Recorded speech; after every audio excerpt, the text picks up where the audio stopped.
Hi, I'm Becky. Welcome to my cabin. Today I'm going to show you my new baby horse, Cortado. He's 5 months old and I'm starting his training, and I'm just going to show a little bit about that journey as I go. Let's go. I want to show you my new Appaloosa baby, who I love so much. In my opinion, there's something special about a good Appaloosa horse. Well, he's foundation bred, and how I got him is I found a great breeder, Randy Lane, from Rocking L Appaloosa Farm, and I signed a contract with Randy, and I was supposed to have the first boy because of the 3 horses he had left that we're going to deliver, and because I can only have a boy because of my other 2 over there. And then the first mare that was supposed to have a boy had a girl, and it was gorgeous, gorgeous horse. I was just like, oh, but it's a girl. I just can't have a girl. So now I'm waiting for the second one. The 2 mares were born on the same day. So, but they delivered, I think, 3 weeks apart. So I'm waiting and waiting and waiting. So anxious because my contract read if it didn't have a boy that year, I'd have to wait until the next crop. But Cortado was born, and so I obviously had to wait until he was weaned and then had him shipped here. And he's just 5 months old. He turned 5 months old on the 11th of October. And it just shows what a good breeder can produce. This is a very, very good horse, good temperament, good conformation.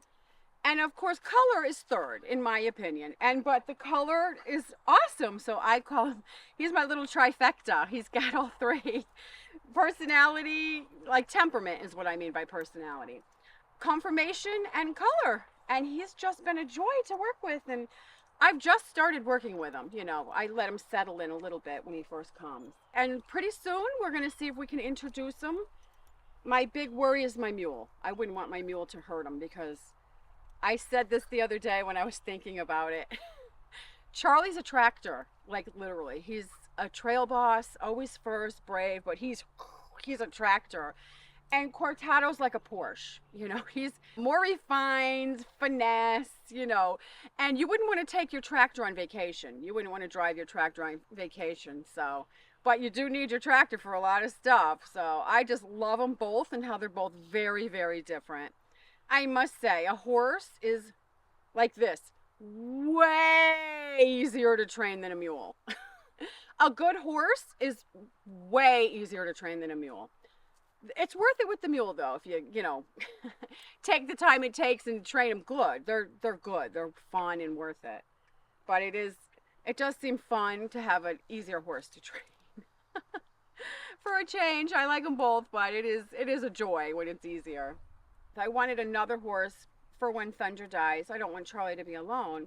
And so Randy just didn't breed mules. And then finally, actually, Scott gets the credit. He's like, why don't you just get a horse? And I'm like, yeah, duh. Why don't I just get an Appaloosa horse? And I've loved them. I learned to ride in a good Appaloosa. And they're a little spicy.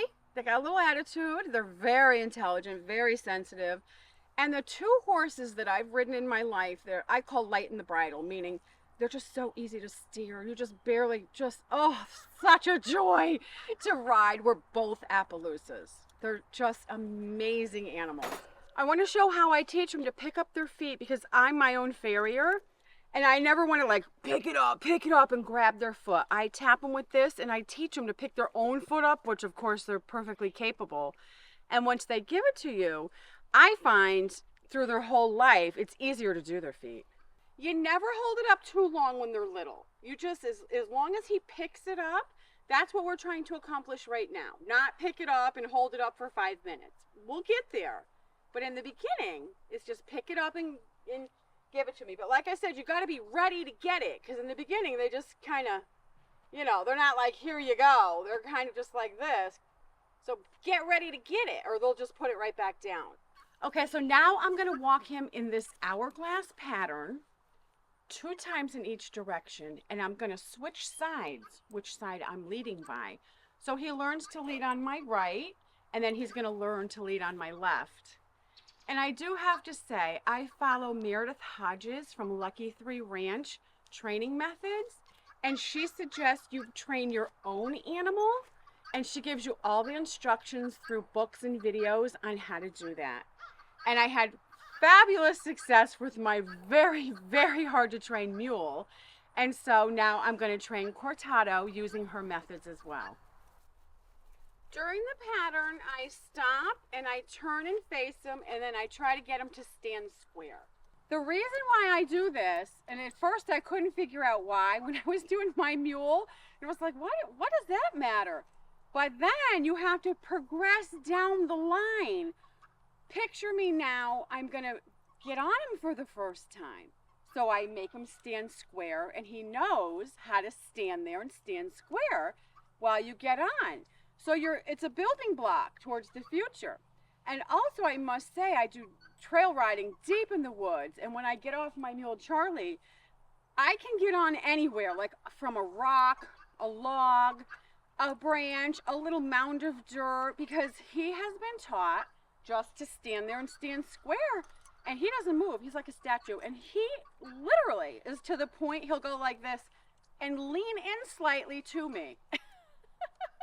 Which just warms my heart because he's like helping me. So this pays off, even though, it seems a little maybe tedious for some people, but it's definitely worth doing.